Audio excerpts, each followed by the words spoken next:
Abra sua Bíblia em Êxodo 14:8, diz assim: porque o Senhor endureceu o coração de Faraó, rei do Egito, e este perseguiu os filhos de Israel, pois os filhos de Israel saíam afoitamente. Os egípcios, com todos os cavalos e carros de Faraó e os seus cavaleiros e o seu exército, eu estou lendo o versículo 9, os perseguiram e os alcançaram acampados junto ao mar, perto de Pi-Hairote, diante de Baal-Zefon. Quando Faraó se aproximava, os filhos de Israel levantaram os olhos, e eis que os egípcios marchavam atrás deles, pelo que tiveram muito medo os filhos de Israel e clamaram ao Senhor. Verso 11: e disseram a Moisés: foi porque não havia sepulcros no Egito que de lá nos tiraste para morrermos neste deserto? Por que nos fizestes isto, tirando-nos do Egito? Não é isto que te dissemos no Egito? Deixa-nos que sirvamos aos egípcios, pois melhor nos fora servir aos egípcios do que morrermos no deserto. Moisés, porém, disse ao povo: ouça, não temais, estai quietos e vede o livramento do Senhor, que Ele hoje vos fará. Porque aos egípcios que hoje vistes, nunca mais tornareis a ver. O Senhor pelejará por vós, e vós vos calareis. Então disse o Senhor a Moisés: por que clamas a mim? Dize aos filhos de Israel que marchem. E tu, levanta a tua vara, estende a mão sobre o mar e fende-o, para que os filhos de Israel passem pelo meio do mar em seco. Eis que eu endurecerei o coração dos egípcios, e estes entrarão atrás deles, e glorificar-me-ei em Faraó e em todo o seu exército, nos seus carros e nos seus cavaleiros.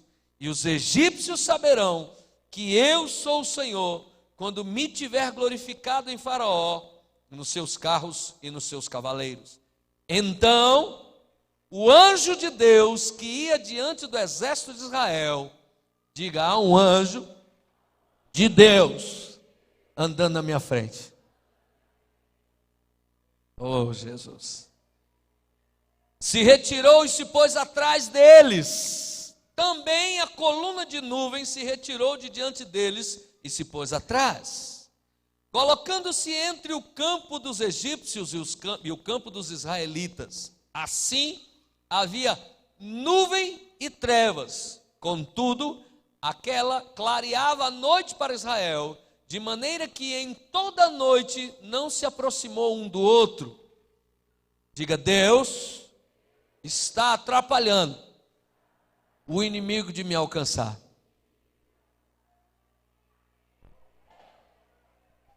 Então Moisés estendeu a mão sobre o mar, e o Senhor fez retirar o mar por um forte vento oriental toda aquela noite, e fez do mar terra seca, e as águas foram divididas. E os filhos de Israel entraram pelo meio do mar em seco, e as águas foram-lhes qual muro à sua direita e à sua esquerda. E os egípcios os perseguiram e entraram atrás deles até o meio do mar, com todos os cavalos de Faraó, os seus carros e os seus cavaleiros. Na vigília da manhã, isso note, deu uma caminhada de pelo menos 6 a 12 horas.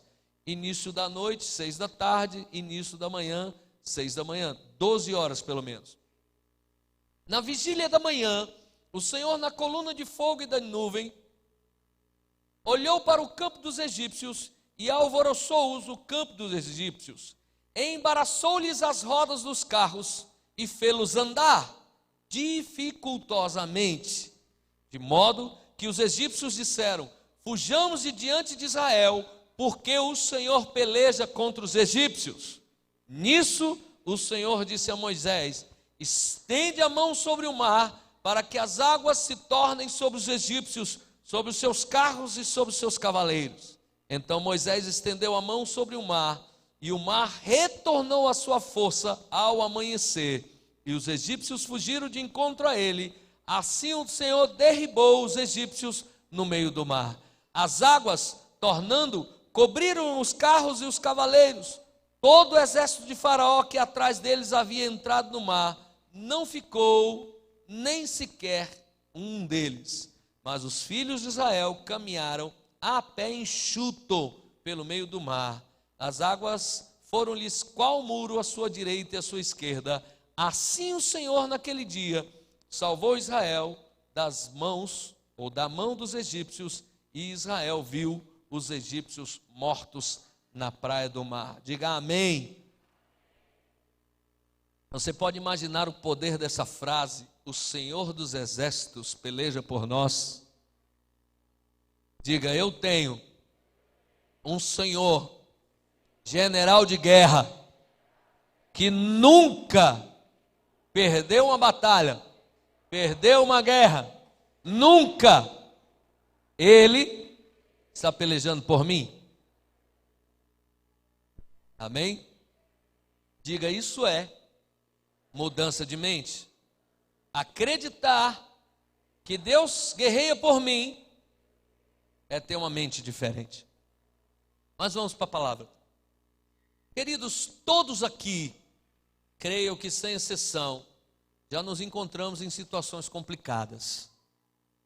Amém? Eu creio que todos aqui já experimentaram um dia se verem encurralados, cercados, sem saídas. Todos aqui. Financeira, saúde, familiar, sei lá, empresarial,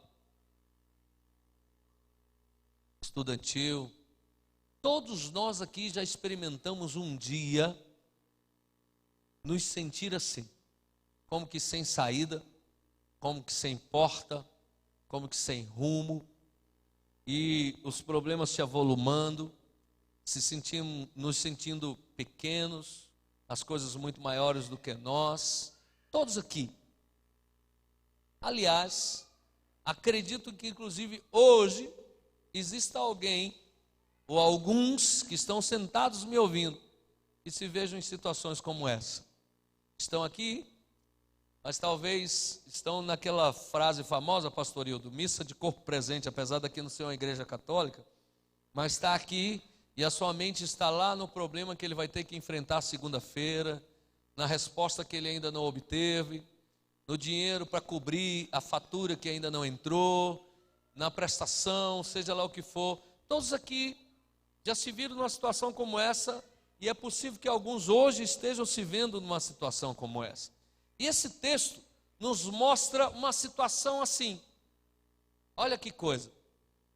O povo de Israel, saindo do Egito, alguns estudiosos dizem que em torno de 1,5 milhão de pessoas, outros dizem que chegava até 3 milhões de pessoas. É muita gente.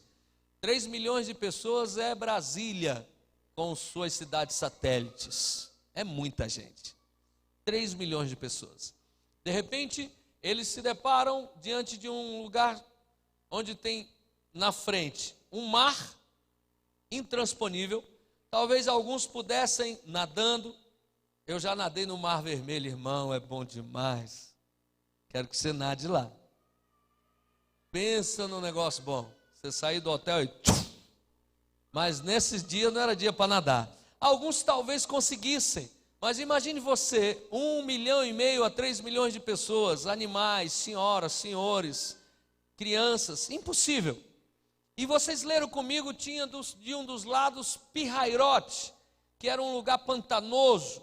Então, talvez alguns até conseguissem, caminhando no pântano, fugir, mas todos com certeza não dariam conta. Do outro lado, montanhas mais altas, intransponíveis, difíceis, como eu disse a vocês também. Talvez alguns pudessem ultrapassar essas montanhas, e atrás estava o algoz, atrás estava o inimigo, Faraó, furioso, não só furioso pela fuga de Israel, mas furioso porque havia acontecido a praga mais terrível da história.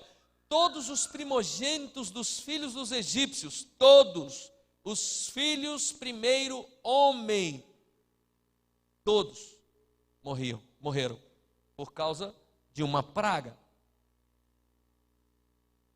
Faraó então estava carregado de ódio e de desejo de vingança, e todo aquele exército também. Agora você imagina a situação de um líder. Me perdoe, eu vou virar as costas para vocês. Eu estou aqui, na minha frente tem lá Mar Vermelho, pântano, montanhas, e atrás o inimigo, e vocês comigo, e o que é pior, o povo começou a olhar e já deu a distância de uma vista a presença do inimigo, e começaram a se assustar. O texto bíblico diz que o povo ficou com medo, começou a se apavorar, e começaram a falar um bocado de besteira, e disse assim: Moisés, a gente falou para você, líder, nós falamos para você, líder, que era melhor a gente continuar escravo do que morrer no Egito, morrer no deserto. Deixasse-nos lá, mas não, agora você nos traz para cá, e olha a situação. Eu posso até nadar e fugir desses egípcios, mas e minha esposa e meus filhos? Cadê meu gado, minhas ovelhas? Eu vou atravessar esse mar e do outro lado, o que eu vou ter de vida? E começaram a murmurar e a reclamar. E aí vocês acompanharam comigo nesse instante.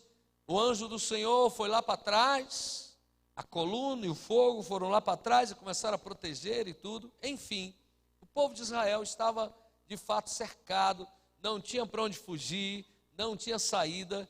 E hoje eu quero te fazer uma pergunta: o que você faz quando não sabe o que fazer?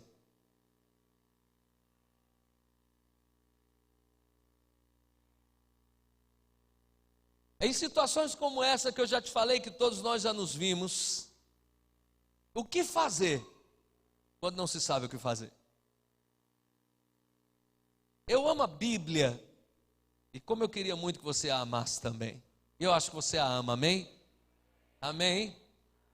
Como diz o Dr. Mark Burdock, ele disse assim: dê um beijo na Bíblia. Vai lá, dá um beijo na Bíblia, irmão. Beija ela, diga: essa é a palavra de Deus para mim. Eu amo a Bíblia, porque ela nos revela saídas. Diga: a Bíblia não apenas denuncia meu pecado, ela me traz o perdão. A Bíblia não apenas denuncia meu problema, ela traz solução. Diga: a Bíblia é um instrumento de cura, de libertação e de salvação. Amém, querido?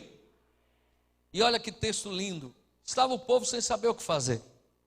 E muitas vezes nós nos encontramos assim. E eu vou lhe dizer, a primeira coisa que você deve fazer quando não sabe o que fazer, quando está encurralado, quando está cercado por todos os lados, a primeira coisa que você deve fazer quando te cercarem, quando te trouxerem para uma situação da qual você não domina, está se vendo dominado, a primeira coisa que você deve fazer é: libere um decreto favorável. Repita comigo: liberar um decreto favorável. Meu apóstolo, o que é isso? Irmãos, quando Moisés se viu nessa situação, e eu acho interessante que o rebanho às vezes pensa que o líder é um ser, sei lá, inanimado, um super-homem, uma coisa assim. Eles reclamavam de uma morte iminente, como se Moisés também não fosse morrer, porque se os egípcios chegassem, Moisés era o primeiro a ser morto. Às vezes o rebanho não acredita que o seu líder passe por problemas iguais ou piores do que os problemas do seu próprio rebanho. Na verdade, para vocês a minha vida é a coisa mais linda do mundo. Não imaginam que níveis de ataques e problemas eu viva. Mas amém, isso não é coisa para o assunto de hoje. O fato é que começaram a murmurar, a reclamar e dizer: nós vamos morrer. E Moisés estava na mesma situação, ele era o líder daquela situação. Moisés também não tinha uma porta, não tinha uma saída. Moisés também era alvo do inimigo. Moisés também era fruto do desejo da morte de Faraó. E Moisés era mais buscado do que os demais. E Moisés se viu na mesma situação e, sem saber o que fazer, ele disse assim: hoje o Senhor vai fazer alguma coisa. Deus vai lutar por nós de tal forma que nós vamos ficar sem ter o que dizer, de tão grande que será a ação de Deus por nós. Se eu estivesse lá do lado dele, eu ia dizer assim: Moisés, o que Deus vai fazer? Ele: não sei. Mas a primeira coisa que se faz quando não se sabe o que fazer é declarar que algo vai acontecer. E a nosso favor, irmão, porque declarar desgraça, o momento já era de desgraça. Eu fico impressionado como as pessoas pioram suas situações com a sua boca. E eu já passei aqui mais de anos ensinando as pessoas que a profecia gera alimento para si, a profecia abre horizontes para si, e as pessoas às vezes estão numa situação e elas pioram, recebem um diagnóstico médico e dizem: meu Deus, eu vou morrer. Quando deveriam dizer assim: meu Deus, o Senhor vai operar um milagre. Querido, a primeira coisa é dizer assim: Deus vai fazer alguma coisa. Eu preciso estabelecer um decreto de milagre, um decreto de bênção. Eu preciso abrir um horizonte para mim. Repita comigo: minha mente foi criada para criar. Oh, novidade. Diga: minha mente foi criada para criar. E os comandos que fazem minha mente criar vêm de fora para mim. Quando minha mente recebe uma ordem, ela começa a pensar. Isso já foi provado. Se você está diante de um problema de matemática, eu não sei porque que chamam de problema, mas vamos lá, de uma equação matemática. Você está diante de uma equação matemática, se você disser assim: não dou conta de fazer isso, você está dando um comando para o cérebro que foi criado para criar, dizer assim: desligue. Desligue. Deixa eu tentar te dar um exemplo. Aqui, querido, está vendo?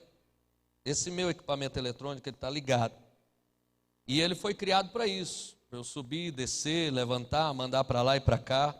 Mas quando eu chego para o equipamento, para minha mente, meu cérebro, dou um comando e digo assim: eu não dou conta, ele faz isso, ó. Ele apaga. Ele apaga. Aí o seu cérebro deixa de fazer o que foi programado para fazer. Porque você deu uma ordem para ele. Já era. E o cérebro fica estagnado. Por quê? Porque simplesmente você desativou ele. Quando você chega a dizer que não tem mais jeito, o cérebro não funciona mais. Mas quando você chega diante de uma equação de matemática e diz assim: eu vou resolver isso, querido, o teu cérebro começa a buscar saídas. E você sabe quais são as frases que você começa a ter na sua vida quando você diz isso? São frases do tipo assim: como eu nunca pensei nisso? Gente, é isso aqui, ó. Sabe por quê? O cérebro começa a trazer informações, ele começa a ir atrás de portas, ele começa a ir atrás de respostas, ele começa a ir atrás de soluções. E sabe o que é que acontece? Tem a solução. Então, queridos, quando nós estamos encurralados, é como se nossa mente fosse travada. Mas quando você abre a boca e diz assim: Deus vai fazer alguma coisa, tudo dentro de você começa a se ligar. Você começa a observar as possibilidades, e elas sempre existem. Diga comigo: sempre há uma saída. Fala, irmão, sempre há uma saída. Deus está trabalhando a meu favor. Não existe buraco de onde Deus não me tire.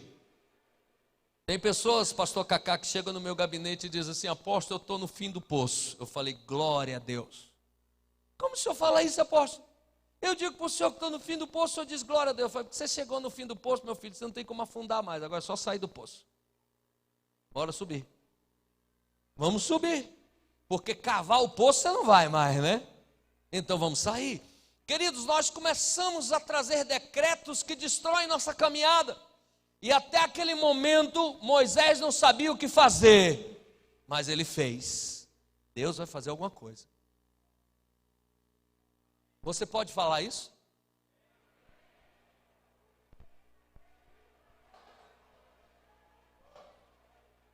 Completa a frase, em meu favor.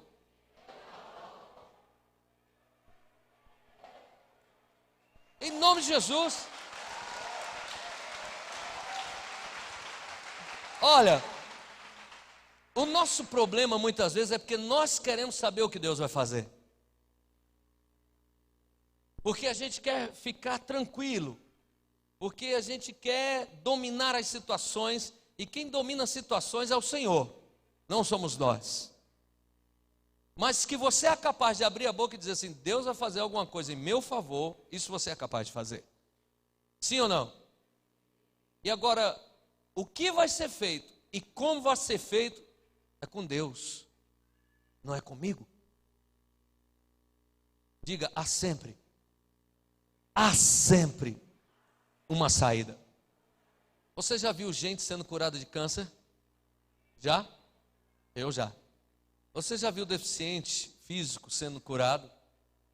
Você já viu alguém saindo da dívida? Já? Você já viu alguém prosperar?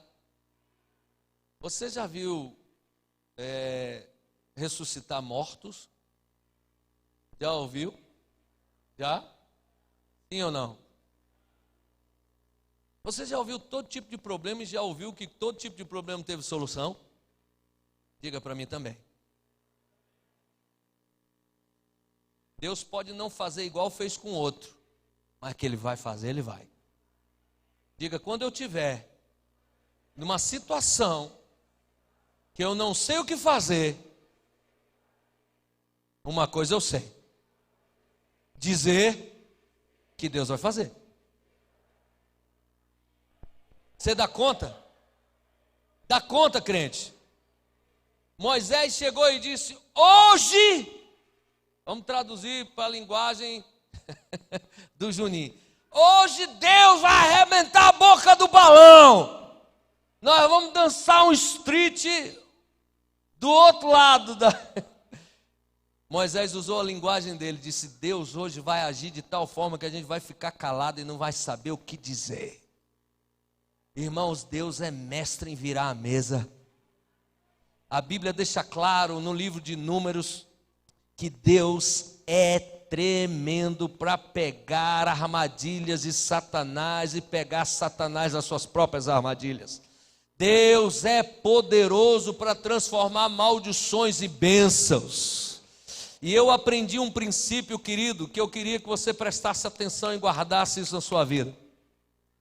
Toda tempestade traz consigo uma semente igual ou maior de bonança. Toda tormenta traz junto consigo uma semente igual ou de maior poder de paz. Toda queda traz consigo uma semente igual ou de maior poder de botar em pé e não parar mais de caminhar. Querido, esse enrosco em que Israel se meteu era a pior tempestade que eles podiam imaginar. E se depararam diante do maior milagre da história. Num só dia, passaram a pé enxuto pelo meio de um mar e viram todos os seus inimigos mortos. Diga, em todo problema que Deus permite que eu entre, lá, no meio do problema, tem uma semente mais poderosa que o problema que eu estou vivendo. E Deus vai fazer eu achar essa semente. Em nome de Jesus. Deixa eu dizer uma coisa para você, Cido. Daniel nunca tinha visto Deus libertar ninguém da cova dos leões. Mas no dia que ele desceu lá, ele viu que até leão cala a boca diante de Deus. Sadraque, Mesaque e Abidnego nunca havia ouvido falar de alguém que fosse jogado no fogo e saísse de lá sem nem cheiro de fumaça. Mas eles foram mergulhados e eles não só foram libertos, como viram um anjo de Deus, o próprio Senhor Jesus, desceu lá e foi protegê-los. Diga no meio da tempestade: eu verei um milagre maior que a tempestade. Oh, crente. Meu Deus. Tem crente aqui.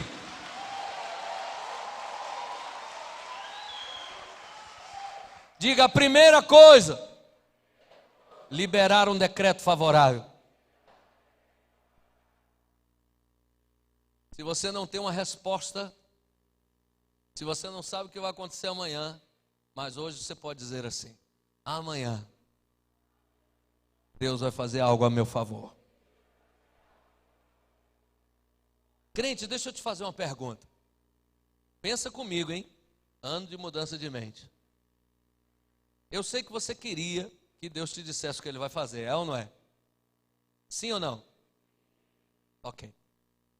Mas saber que Deus vai fazer já é suficiente a ponto de não precisar saber como vai fazer. É ou não é? Diga: a certeza de que Deus vai fazer me conforta por não ter a resposta de como Ele vai fazer. A maioria de nós se desespera porque fica à procura do como. Como Deus vai fazer? Não tem jeito. E desculpe, é lógico que é uma ilustração. Deus dá grandes gargalhadas lá do céu, rola e diz assim: se é uma coisa que eu sei fazer, é milagre, meu filho. E Deus não é nada convencional. Então você pode abrir a boca e liberar um decreto: eu sei que amanhã Deus vai trabalhar em meu favor. E se tiver um incrédulo do teu lado e disser assim: como? Eu falei: não sei. Não sei. Mas Ele vai. Deus poderia ter feito o que fez com um dos seus servos em Atos. Trasladou, pegou ele e levou para pregar para um eunuco lá no meio do deserto. Deus poderia ter trasladado todo aquele povo de Israel e levado para o outro lado do mar. Mas Deus disse assim: não, eu quero fazer um negócio cinematográfico. E abriu o mar. E depois fechou o mar quando quis. Diga: a primeira coisa que eu sei que eu preciso fazer, quando eu não sei o que fazer, é liberar um decreto favorável em meu favor. Que diz assim: a coisa já está ruim, então não precisa que eu piore. Isso é ser inteligente, crente. Porque o comum das pessoas é dizer assim: pronto, quebrou, agora piorou. Mas é uma pessoa com a mente mudada. Ele, quando vê uma situação dessa, ele diz assim: Deus só pode estar preparando uma bênção para mim. É assim que você pensa? Como é que você pensa?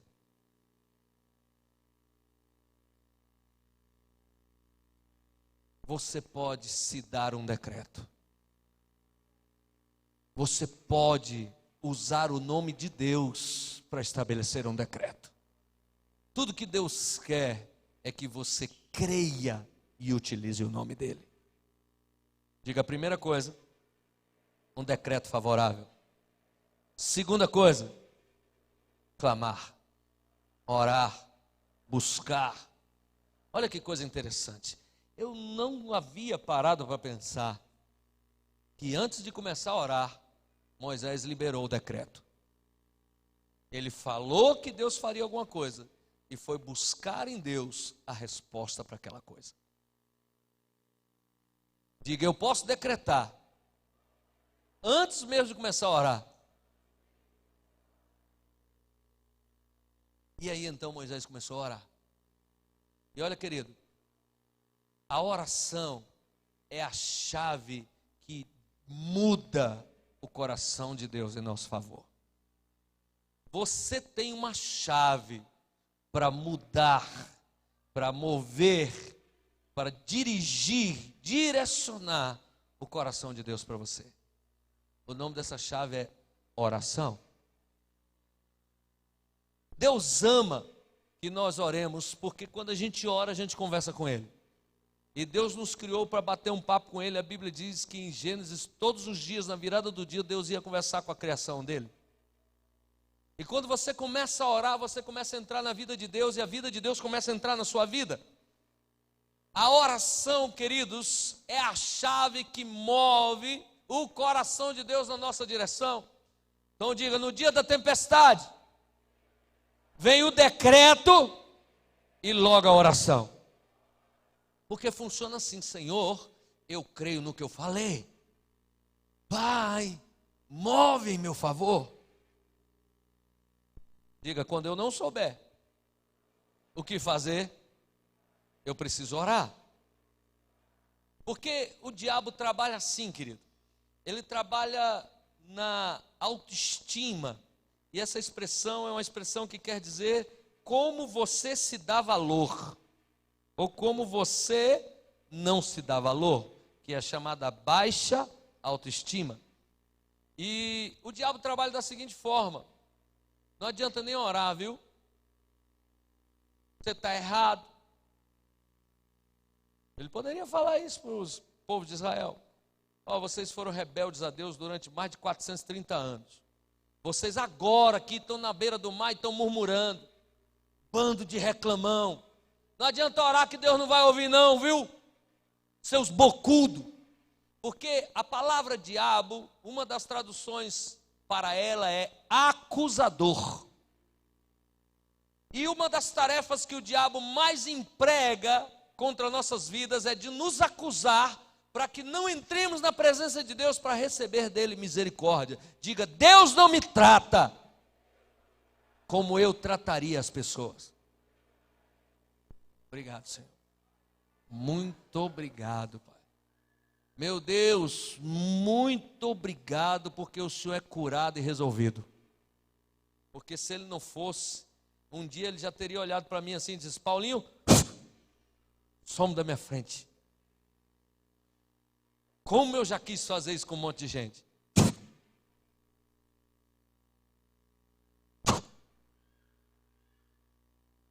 Jesus, está vendo aquele irmão ali? Promove, Senhor. Para onde? Para o andar de cima, mestre. Leva. Leva. Prometo que faço um enterro bonito para ele. Leva. Ainda bem que o Senhor não é como eu. É ou não é verdade? Por isso, querido, não importa em que circunstância, ore. E na sua oração você pode dizer assim uma coisa: olha, diabo, deixa eu lhe ser muito franco. Quando eu era do mundão, você podia até falar. Mas agora eu sou filho e a conversa é entre pai e filho. E só quem pode me bater aqui é meu pai. Você quer que eu te repita? Eu vou te repetir. Escuta aqui, capeta. Cramunhão. Zé Pilintra. Zé Pilantra.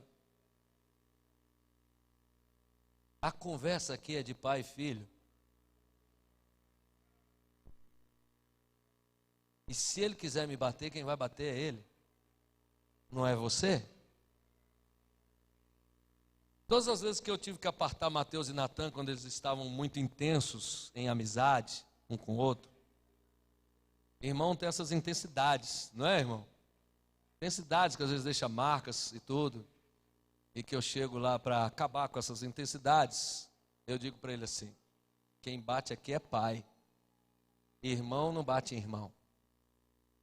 Porque irmão que bate em irmão suscita ira. Mas pai, quando bate em filho, não suscita ira. E eu vou lhe dizer, meu irmão, não deixe o diabo se meter na tua relação com Deus. Cão, não tenho mais nada contigo. Deixa eu te dizer o que a Bíblia fez. A Bíblia diz que Deus pegou a gente do reino das trevas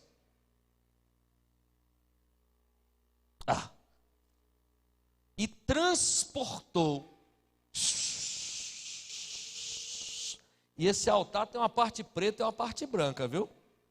E me bota para pregar na parte preta. E nos transportou para o reino do Filho do seu amor. Amém?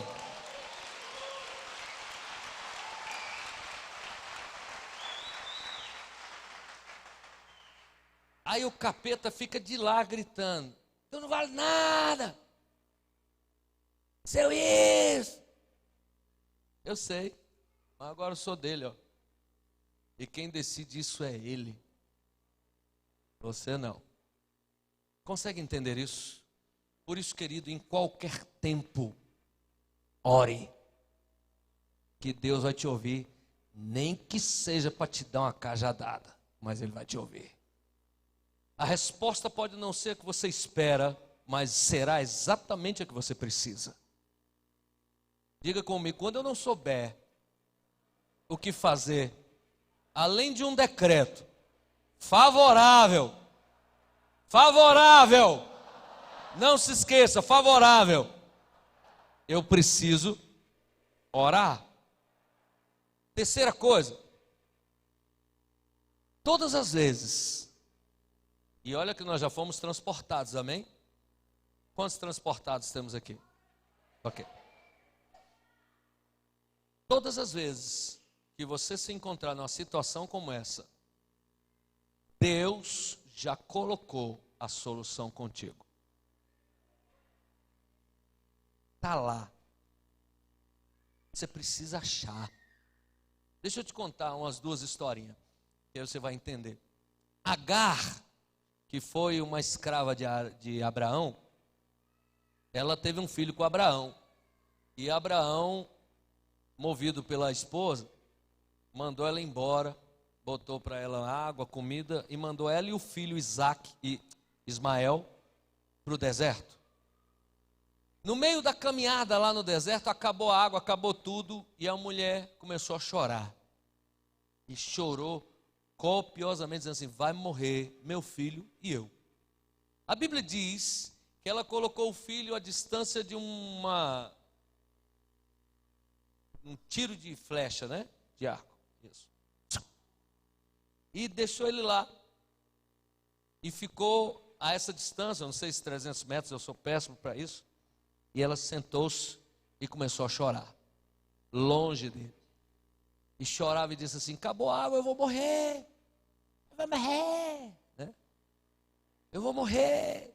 E a Bíblia diz que o Senhor ouviu o choro da criança. E aí ele veio para ela e disse assim: não tem como morrer, porque o seu filho é filho de um homem que eu tenho aliança com ele e ele já tem promessa. Eu vou cuidar de você e do seu filho. Ele vai se tornar uma nação forte, poderosa e muito rica, de maneira que você não vai morrer.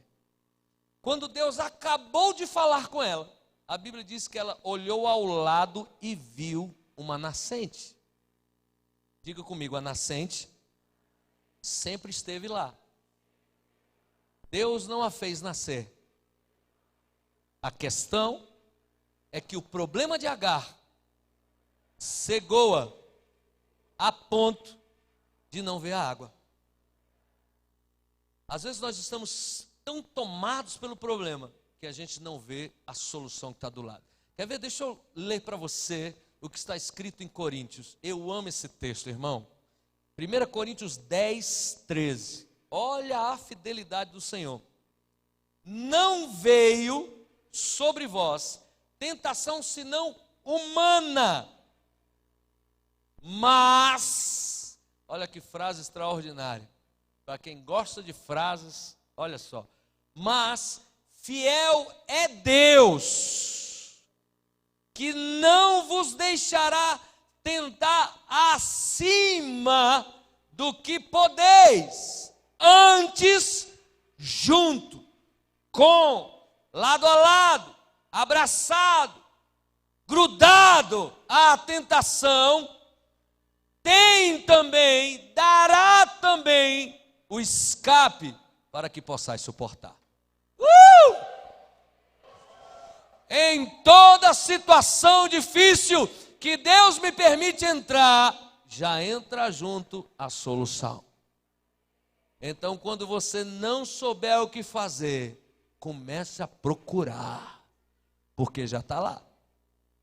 Deus chegou para Moisés e disse: o que é que você tem na mão, meu filho? Ele disse: um cajado. Toca no mar.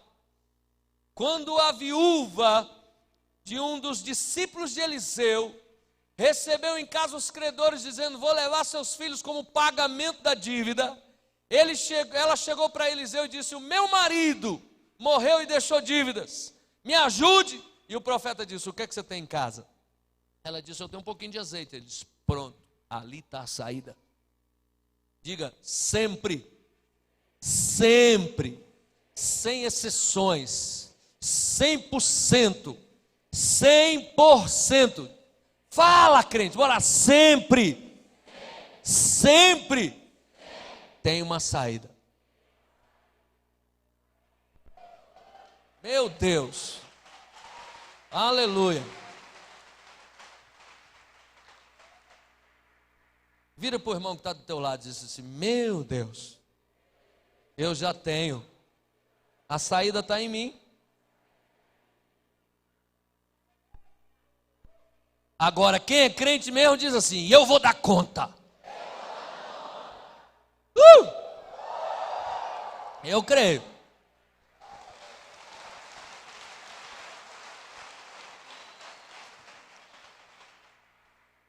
Sabe o que é que nos próximos dias você mais vai dizer? Você vai ser assim: meu Deus, como eu não vi isso. Gente, estava do meu lado o tempo todo e eu não via. Essa semana vai ser a semana onde Deus vai tirar muita gente enrascada. Muita tempestade vai acabar essa semana, irmão. Deus vai fazer você abrir os olhos e ver. Amém? O que é a primeira coisa que eu tenho que fazer? Fala: decreto favorável. Diga: um decreto em meu favor. Diga: segunda coisa, orar. Terceira coisa, crer que a solução já está comigo. E quarto, eu quero te chamar a fazer algo que eu nunca mandei você fazer. Pelo menos não dentro desse assim. Meu irmão, duvide.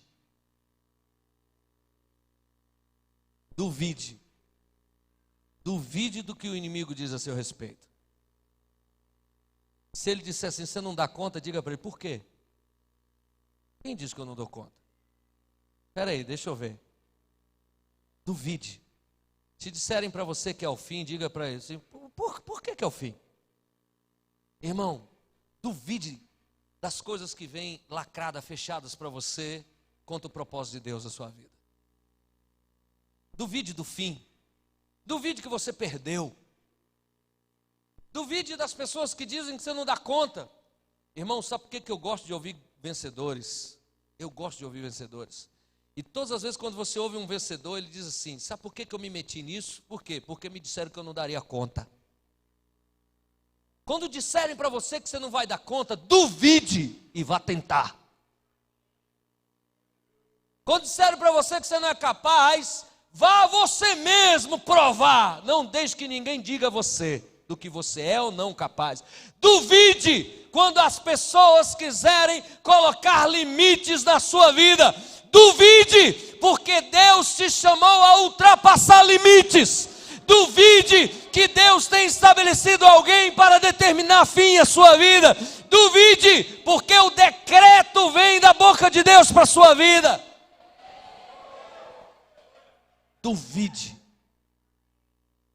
Rebele-se contra os planos do inimigo na sua vida. Quando ele disser assim, te peguei, diga para ele, deixa eu ver, eu vou correr, eu quero ver se você me pegou mesmo. Quando ele disser assim, te amarrei, você diz, espera aí, deixa eu ver. Quando ele disser assim, está algemado, diga para ele, eu quero ver, deixa eu quebrar essas algemas. Duvide, irmão, duvide. Quando ele disser assim, tomei teu emprego, você dirá assim, quero ver se é porque Deus não tem coisa melhor para mim. Duvide, irmãos, duvide. O grande problema nosso é acreditar demais no cão. É acreditar demais nas coisas ruins a nosso respeito. Quando disserem que a prova é difícil, diga, deixa eu fazer.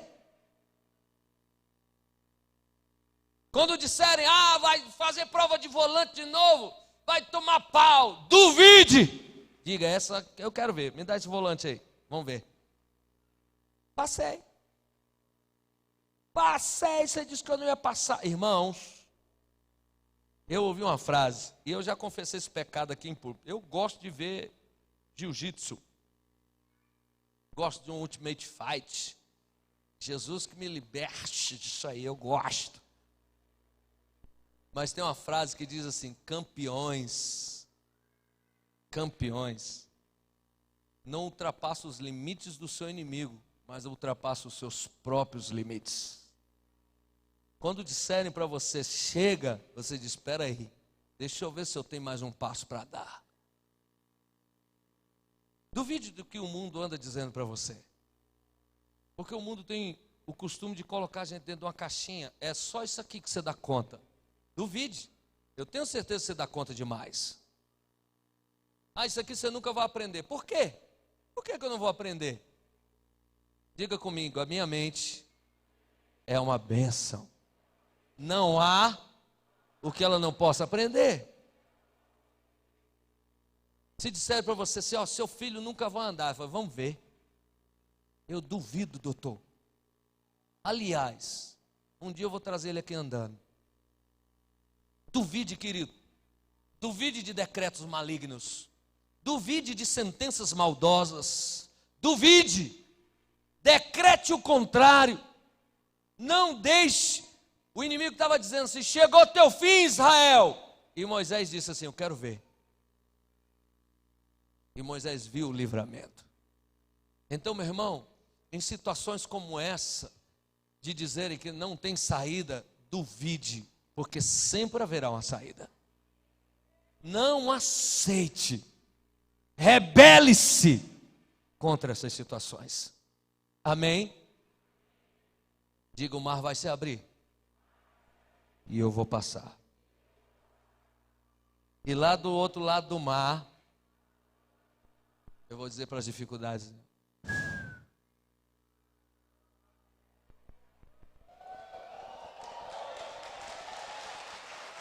venci!